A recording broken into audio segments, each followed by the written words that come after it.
Assalamualaikum warahmatullahi wabarakatuh. Bismillahirrahmanirrahim. Wassalatu wassalamu ala rasulillah wa ba'du.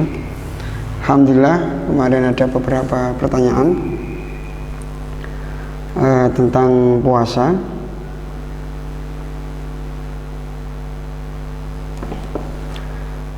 Apa hukumnya mencicipi makanan saat puasa tapi setelah itu diludahkan kembali? Nah, gini, ketika seseorang itu melakukan puasa Ramadan, kalau tidak ada masalah, kemudian ada makanan, terus penasaran, terus tiba-tiba dicicipi, itu makruh ya, makruh. Kenapa? Kalau puasa itu kan tidak boleh makan dan minum, menahan diri dari makan dan minum mulai terbitnya fajar, mulai subuh sampai maghrib. Nah, jadi ketika semasa puasa itu tidak boleh makan dan minum.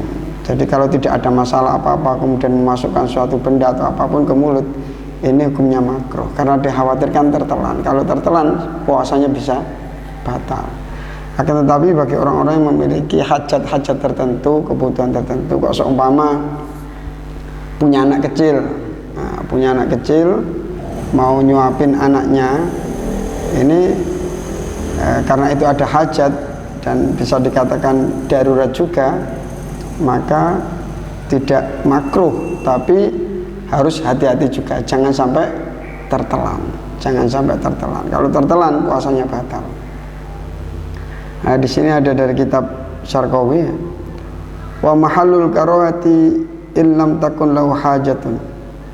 Jadi kemakruhan daripada mencicipi makanan itu apabila tidak memiliki hajat atau kebutuhan. Tiba-tiba lewat dapur ada makanan, terus dicicipi, diludahkan lagi, walaupun keluarnya lebih banyak ya, ada bumbunya, ludahnya juga ikut keluar. Ini tetap makruh. Karena apa? Dia melakukan hal-hal yang bisa mendekati batal, yaitu berkumur apa?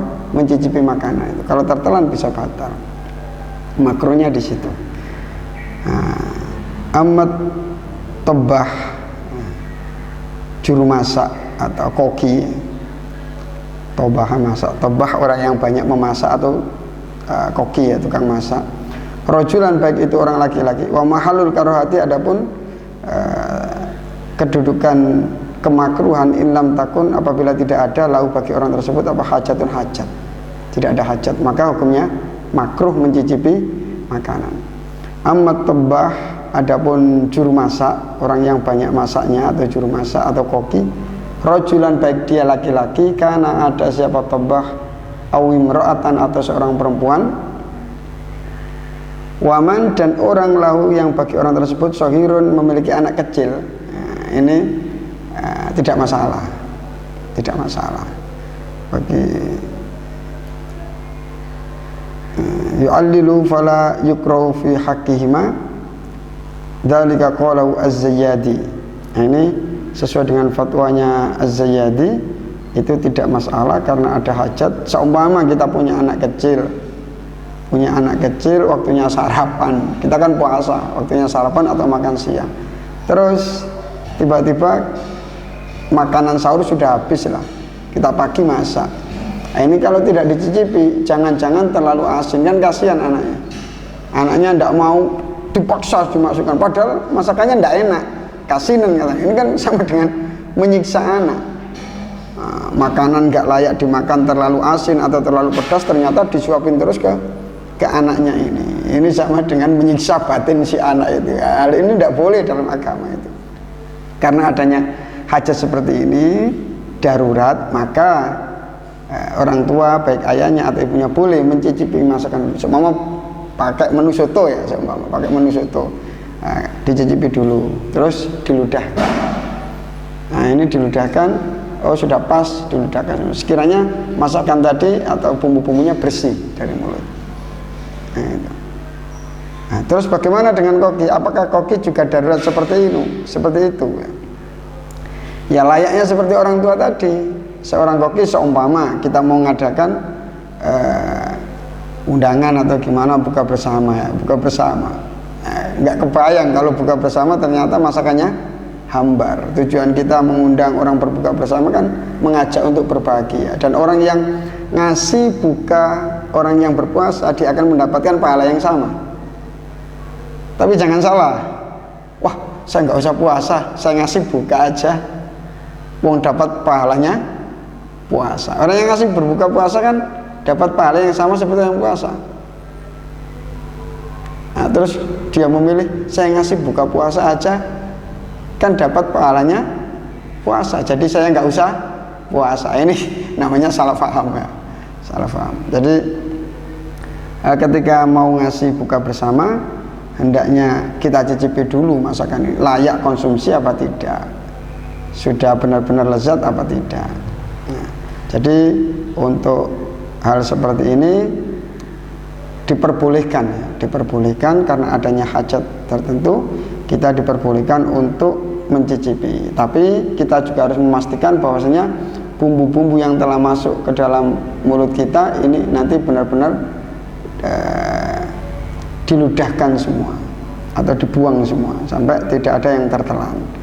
Jadi ini ada di kitab Asy-Syarqawi, silakan dibuka bahwasanya